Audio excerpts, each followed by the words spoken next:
Well, good morning, and we're so happy that you could join us for virtual worship services this morning. I'm the Reverend Susan Suchocki Brown. I am the interim minister here at South Church in Fort Smith Unitarian Universalist congregation.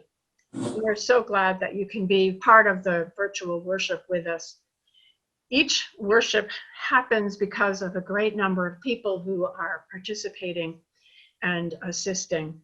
And in a second, I'm going to ask Hilary Clark to name those people. But before we do that, I'm going to tell you a little bit about the water ingathering service that's going to happen on September 13th.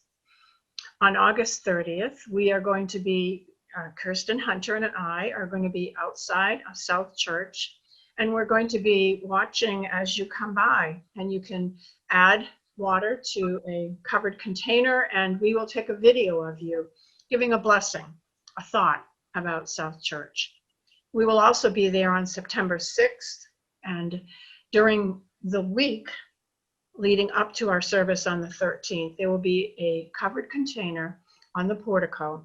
You may drive by, add your water, give a blessing, give a word of hope about South Church, and then we will have our water ingathering on the 13th.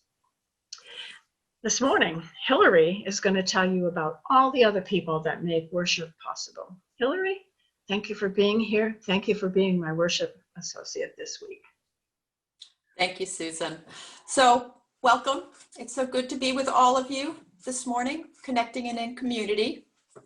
Today's service is the product of the work of a lot of hands and hearts here. So I would like to thank our South Church staff, and specifically Jen Leiden for her general support in putting this service together. Kirsten Hunter, who is Director of Lifespan Ministry, and Jen Del Deo will be bringing us the story for all ages. And Jen is the coordinator of religious education. We also have Dave Drucker, who is a member of our congregation, who will be doing the invocation. And Susan Adams, our wonderful pianist, will be bringing the gift of music to us today. And of course, I always want to thank Pip Clews for putting it all together for us in this video form. So welcome all. Glad to have you here. Welcome.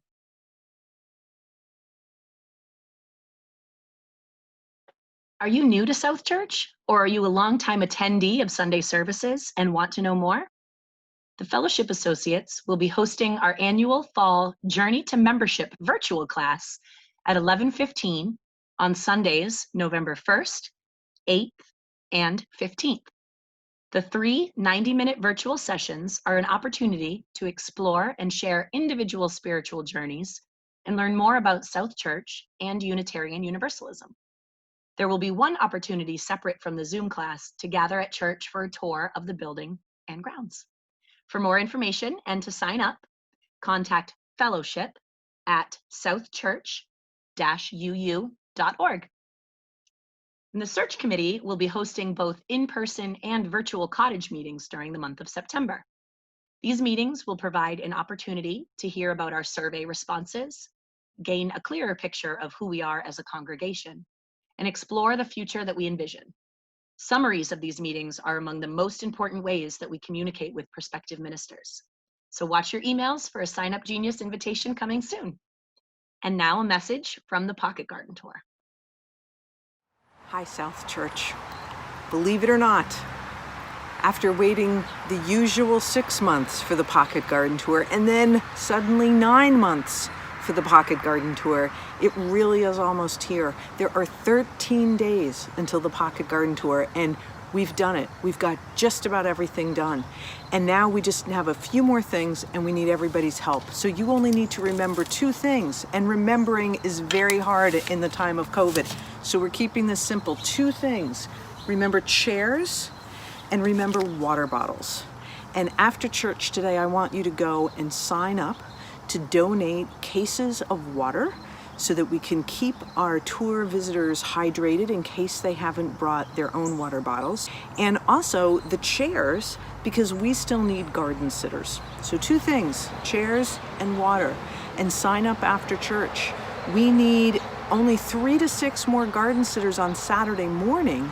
However, we need 6 to 10 more sitters for Saturday afternoon, 12 noon to 3 p.m. So you late risers, sleep in, read the paper, get a croissant, and then come and hang out in the garden. Or come and tour, and then rest yourself in one spectacular garden and enjoy the flowers.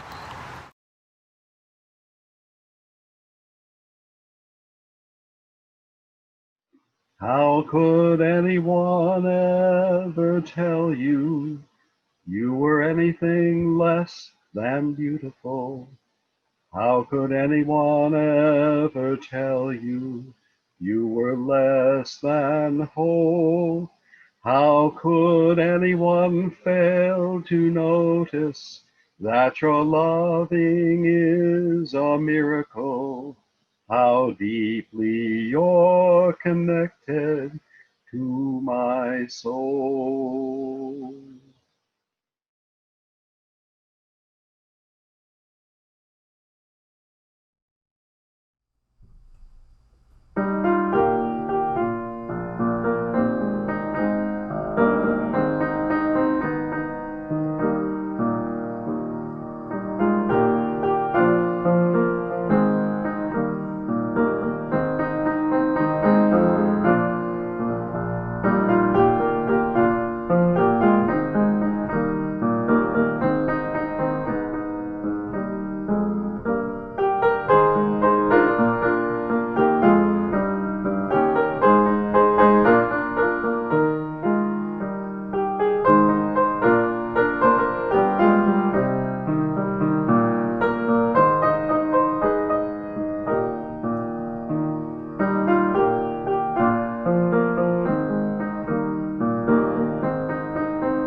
In the movie What About Bob?, the psychiatrist Dr. Leo Marvin writes a prescription for his patient that reads, "Take a vacation from your problems."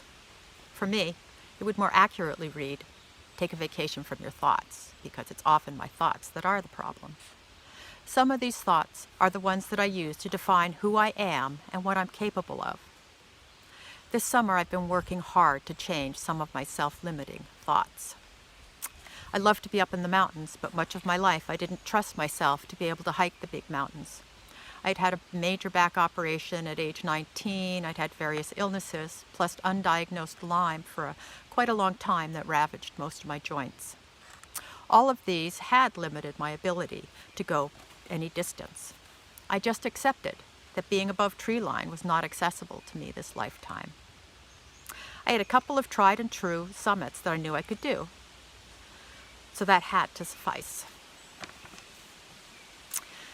Last year, I was on the summit of Mount Musette, one of my known summits, and I met a woman celebrating her 80th birthday. Musette is 4,802 feet above sea level. It is the 10th highest mountain in New Hampshire, and she was celebrating her 80th birthday. After some discussion, she shared that she had completed summiting all 48 of the 4,000 footers in New Hampshire just 4 years before, at age 76.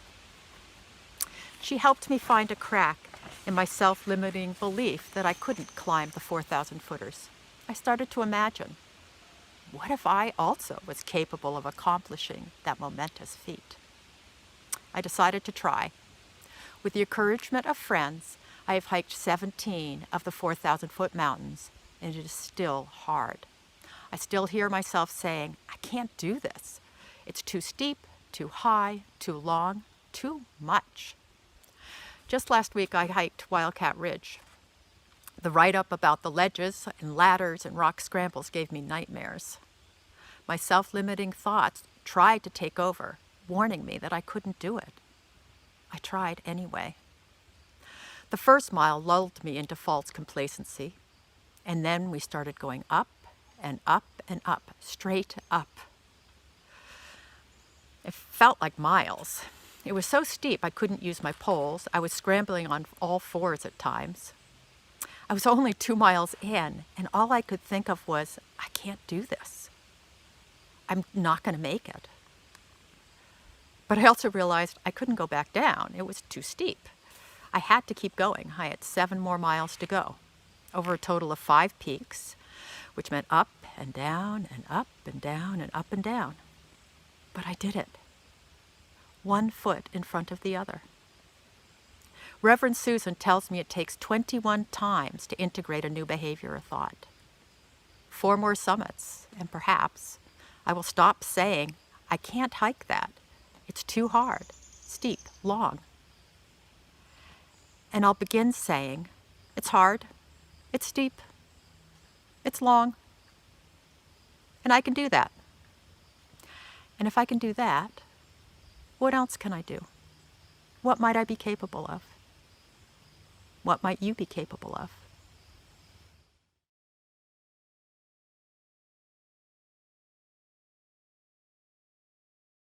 As Reverend Susan lights the chalice in the sanctuary, I invite you to light your own chalice. We light the chalice with these words from the Buddha. The thought manifests as the word. The word manifests as the deed. The deed develops into habit, and habit hardens into character. So watch the thought and its ways with care, and let it spring from love, born out of concern for all beings. Please join me in reciting our mission statement. The words are displayed on your screen. At South Church, we nurture spiritual growth through worship, learning, and community. We celebrate the worth and dignity of all people and inspire one another to act on our faith in the larger community.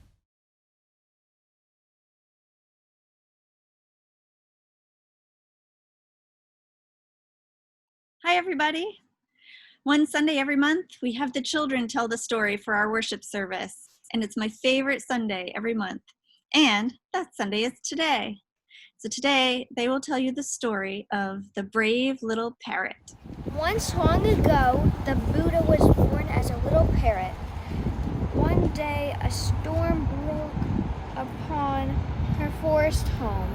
Lightning flashed, thunder crashed, and a dead tree, struck by lightning, burst into flames. Sparks leapt on the wind, and soon the forest was ablaze. Terrified animals ran wildly in every direction, seeking safety from the flames and smoke. Fire! Fire! Cried the little parrot. Run! Run to the river! Flapping her wings, she flung herself out into the fury of the storm, and rising higher, flew towards the safety of the river. But as she flew, she could see that many animals were trapped, surrounded by the flames below, with no chance of escape. Suddenly, a desperate idea, a way to save them, came to her. She darted in the river, Dipped herself in the water, dipped herself in the water, and flew back over the raging fire. and she flew back over on the raging fire. The heat rising up from the burning forest was like the heat of an oven. The thick smoke made breathing almost unbearable. A wall of flames shot up, now on the one side, now on the other. Crackling flames leaped and danced before her, twisting and turning through the mad maze of fire. The little parrot flew bravely on. At last, over the center of the forest, she shook her of water which still clung to her feathers. The tiny drops tumbled like jewels down in the heart of the blaze and vanished with a... Then the little parrot once more flew back through the flames and smoke to the river, dipped herself into the cool water, and flew back again over the burning forest. Back and forth she flew, time and time again, from the river to the forest, from the burning forest to the river.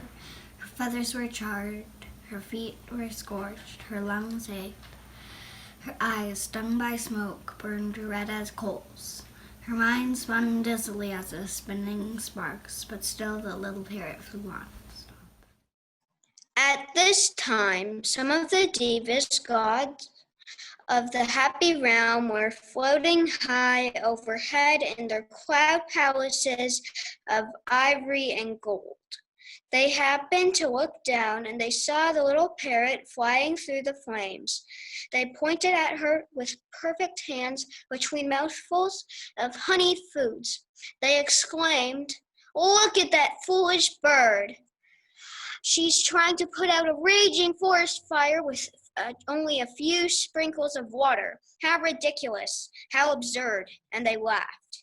But one of those gods did not laugh. Strangely moved, he changed himself into a golden eagle and flew down towards the little parrot's fiery path. The little parrot was just nearing the flames again when the great eagle, with eyes like molten gold, appeared at her side. "Go back, little bird," said the eagle in a solemn and majestic voice. "Your task is hopeless. A few drops of water can't put out a forest fire. Cease now and save yourself before it's too late." But the little parrot only continued to fly on through the smoke and flames. She could hear the great eagle flying above her as the heat grew fiercer, calling out, "Stop, foolish little parrot, save yourself, save yourself." "I don't need a great shining eagle," coughed the little parrot, "to give me advice like that. My own mother, the dear bird, might have told me such things long ago. Advice?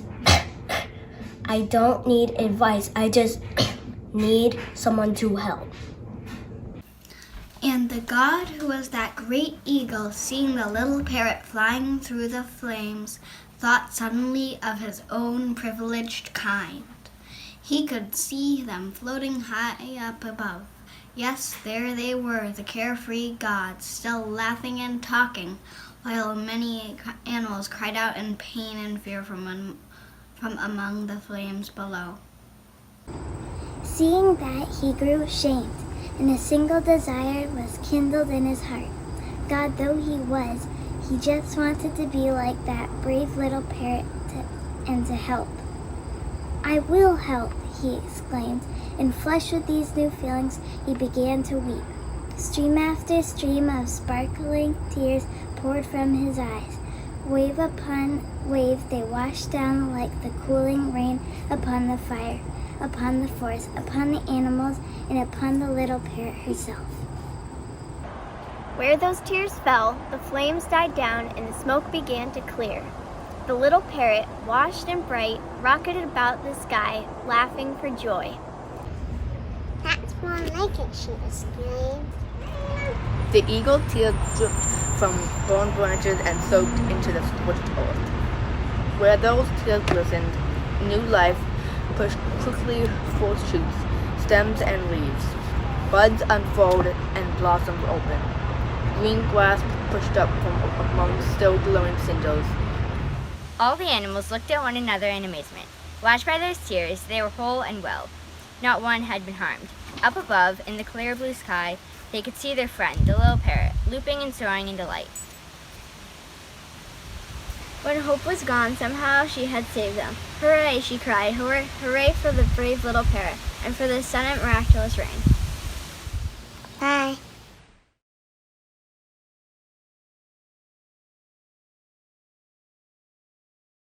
It is now time for our morning offering so that we can continue to do our important work within our congregation and the larger community. Our shared plate recipient this month is Crossroads House, which has been providing emergency and transitional shelter to homeless men, women, and children in the New Hampshire Seacoast area since 1982.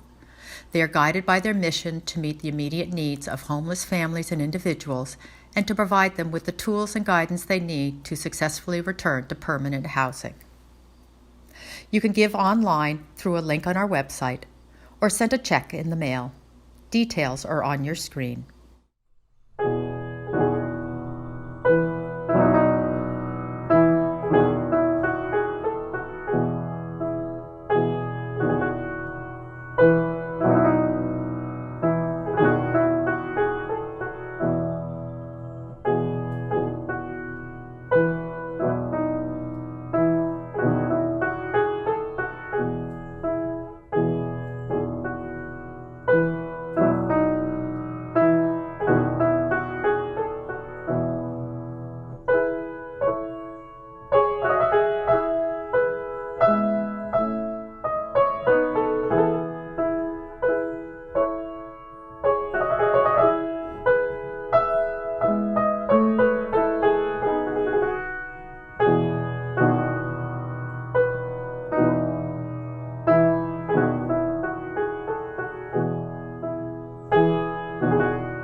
Let us be in an attitude of prayerful reflection as I share with you some words from a meditation booklet that I have used throughout the years. It is well worn, as should be the case with any book that gives us wisdom and that helps us find a source to connect to in these times. Dwell close to the earth. Meditate deep into the heart. Deal kindly and gently with others. Speak the truth. Work competently. Time your actions carefully. And let me reflect on those words with you. Dwell close to the earth. We are in the midst of a summertime that has been odd, to say the least. But it has given us time to walk and time to till the soil, time to reconnect with nature, time to plant and to enjoy the plantings that are all around us, the beautiful flowers, the gardens, the opportunity to dwell close to the earth. And meditate deep into the heart, something that I strive to do, not well most days, but I meditate deep into my heart, and there I find that which gives me strength and courage and hope and joy. Meditating for me is thinking about all the things that are swirling around me and not focusing on one, but allowing all of them to course through my veins. Love and hope and beauty. Deal kindly and gently with others. It brings me back to the golden rule. I wish to be treated as I treat others, and I wish to treat others as I wish to be treated. Dealing kindly and gently is a reminder that this is a time where all of us suffer, where all of us are in pain, where our worlds are topsy-turvy, where we don't know the answers, where our children are struggling and we are struggling to be the best parents possible. And most of all, we are gathered together in a sacred community that we take time to connect with each week because we know that we don't like to be alone. And even though this is a virtual way of seeing and being, we want you to know that we care for you, we're here for you, and we hear your prayer needs. And I'm going to invite you, as we do each week, to take a few moments and list your chats in the chat box so that I or the pastoral associates can be in touch with you. Know that you are not alone. We care for you. We are here. Blessings on you, yours, and this earth. Let us find the strength, courage, hope, and joy that we can. May it be so.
Might be really interesting to do a sermon on what it takes in order to do a sermon.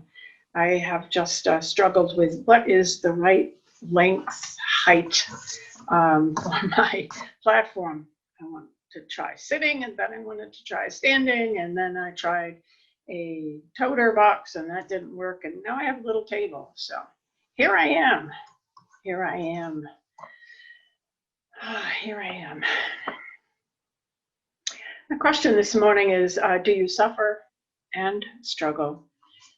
And are you in the need of healing? Of course. Of course, the answer is, of course, you do. We all do. I don't pretend to be Buddhist, but it is within our Unitarian Universalist sources to find wisdom from other religions and other traditions. Therefore, it is to Buddhism that I turn while thinking about life struggles. The Buddha was right when he taught that nothing is permanent, including ourselves, and that everything is in flux, and that he declared the Four Noble Truths to help grasp the Four Noble Truths. To exist is suffering. The cause of suffering is related to our desires and our seeking for permanence. There is a way to be liberated from suffering, and the way of liberation is through following the eightfold path of right living, right understanding, right intention, right speech, right action, right livelihood, right effort, right mindfulness, right concentration. If all creatures suffer, if the earth suffers, if we suffer, if it is the way of being, then it seems crucial to me that we find ways to be to support with one another and to find support when we are in the midst of suffering. Suffering is pain, and pain serves some useful purpose. It screams for attention, alerting us to a danger, a wound, a problem. Pain opens us up to sources we do not even know or understand. Think about when you have been in the most pain. I know for me it is when I have run out of every single inner resource and I have no more to call upon. I am then torn apart by the suffering and the pain. And if I wish to survive, I must reach out for help.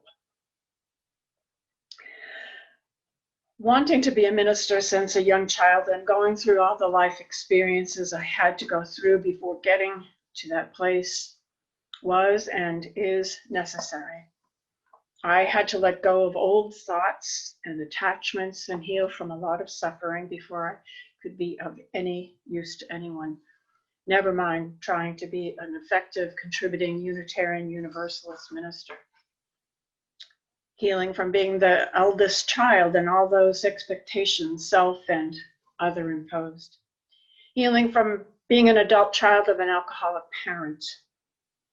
Healing from a learning disorder that today would have been recognized and dealt with early, but that left me feeling less than others and drove me to anxiety in social situations and left me embarrassed when trying to explain myself without stuttering or shutting down. Healing from rebellion against my family and expected social norms. Getting pregnant and married, much to my family's horror at not quite age 17. Healing from a not good, in fact, really horrible first marriage. Healing from a miscarriage, cervical cancer at age 27, which stopped the chance of any more children. The murder of my younger sister and the subsequent death by heartbreak of my father when he was 51 years old, a year after her murder. Healing through each of these events was necessary to occur so that I could become a Unitarian Universalist minister who maybe has life experiences and life challenges enough so that when I speak and act, I am in a place where I understand that life is not about me, but about us working together to overcome adversity through healing and through understanding that suffering is the price we pay for living, and that our collective liberation is bound together. Those who came through some of the other religions often view suffering as an act of God, who seeks to teach through allowing or inflicting suffering or pain on his created ones. I had a brief jaunt through and into the Roman Catholic religion. I was baptized shortly after my marriage. To do so, I had to add another name to mine, which is Susan Linda, because there's no saint by either name. I might add, she's not a saint by that name either. The priest, trying to be helpful, suggested the name of Saint Monica. Who is she, I asked. Well, he said she was named a saint because of the suffering she undertook for her son, Augustine. Augustine, And at the time I accepted that name, but years later when I read about her, I was appalled, furious. She became a saint because she put up with an adulterous husband and because her son was headed down that very same road until he had a conversion experience.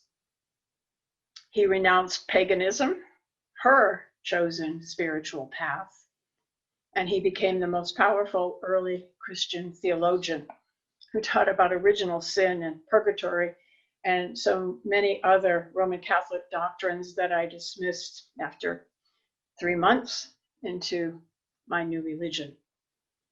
Oh, the irony of taking that saint's name. It makes me laugh each time I think about it. And to think that suffering is something that is put on like a mantle to be rewarded for in some by and by place. That's not how I think of suffering. Suffering is not retaliation, not retribution, not revenge. It is not inflicted by a retaliatory deity to teach some lessons. But oh yeah, suffering is pain. A deep, nasty gash that can tear us apart, and it does lead to sacrifice. Sacrifice of what? Our sacrifice of our old ideas, old views, old beliefs. It can lead us to new ways, new ideas, new beliefs. Ultimately, it can cause us to give birth to another way of being. Buddha talked about our attachment to desires as a cause of suffering. And boy, that's an extremely complex teaching. I doubt I'll ever grasp how not to be attached to life. Life is precious, and those I love are precious. My wants and my desires are precious too, and I doubt I'll be able to give them up. But what I do strive for is to balance my wants, desires, needs with the rest of the world's. And this is when we can begin to put into practice some of the Eightfold Path. Right thinking, right intention, and right action. And once we grasp that all beings suffer, we can learn and practice compassion. And author Jenny Weil writes, remembering my own suffering, I am spurred to act compassionately. Remembering the suffering I have caused, I practice righting my relationships, giving and receiving forgiveness more freely, precisely because my faith, my Unitarian Universalism, affirms my goodness, even in the face of my imperfection. She also states that to alleviate suffering, we must shift the focus from alienation to interdependence.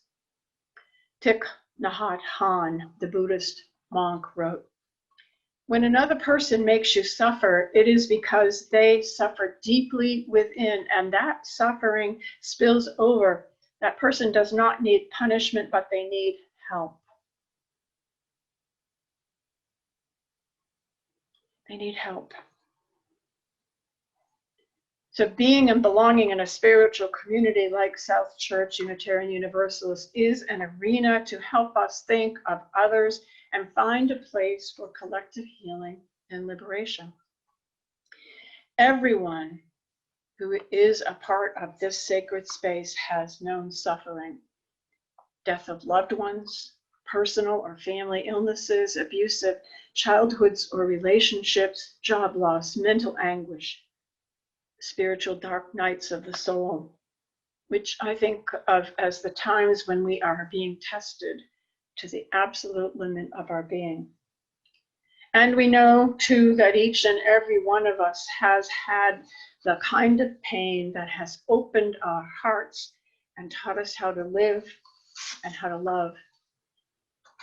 It is a paradox that pain links us to others, and at the same time that the links with others is when suffering can most occur. Suffering tests relationships, and if we can stay connected by courage, compassion, and honest conversations, we can emerge wiser and stronger.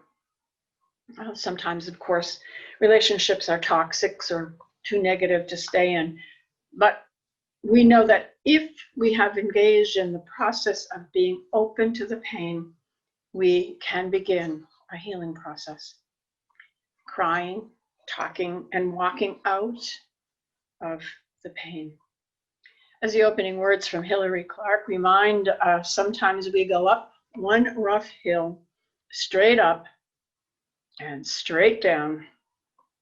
And sometimes we have to do this over and over and over till we find that we have the inner resources and most of all the support from those who care for us and will be with us until we get on a firm foundation once again. I do pray that this is a sacred place, a safe place, where you can learn to express your pains, I don't care if you are angry, sad, frustrated, or loaded with shame or guilt, anxious or unsure. No one need to bear pain alone.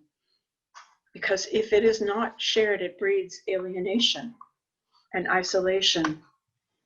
Alienation and isolation are the two traits that suffering and pain most feed upon. So here I hope for the balm of compassion and connection to be available to all. How does healing happen? It begins by grasping the reality of living, understanding that it is possible to get the support and love and care of others. And healing continues. When we take care of ourselves, we eat right, we sleep, we relax, we do the things we enjoy, meditate, or at least sit in quietude, get counseling, exercise, journal, create, express imagination, read about others who have overcome adversity, and get outside into nature. Be gentle to all who suffer. Be gentle with your own heart. Be tender toward all of your faults. They are the special characteristics that make you, you. Change what you can and accept what you must.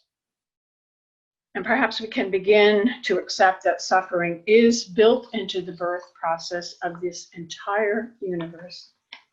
And if we learn this and come to understand it, we will know that pain is, as Matthew Fox writes, profoundly social.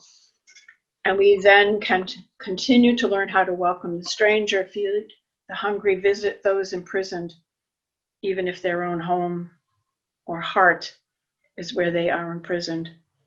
We can do justice and walk humbly and open our hearts to the universal love of all that is most sacred and most holy. And then collective liberation will be made real, and we will have helped. May it be so.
We extinguish this flame, but not the light of truth, the warmth of community, or the fire of commitment.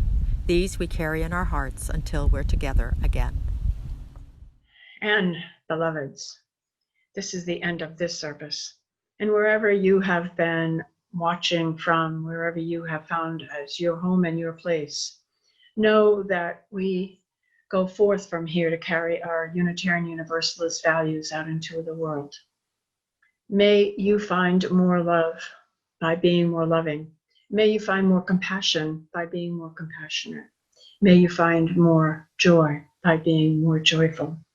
Go forth and bless the world with your presence. Be in peace. Go in love. Amen.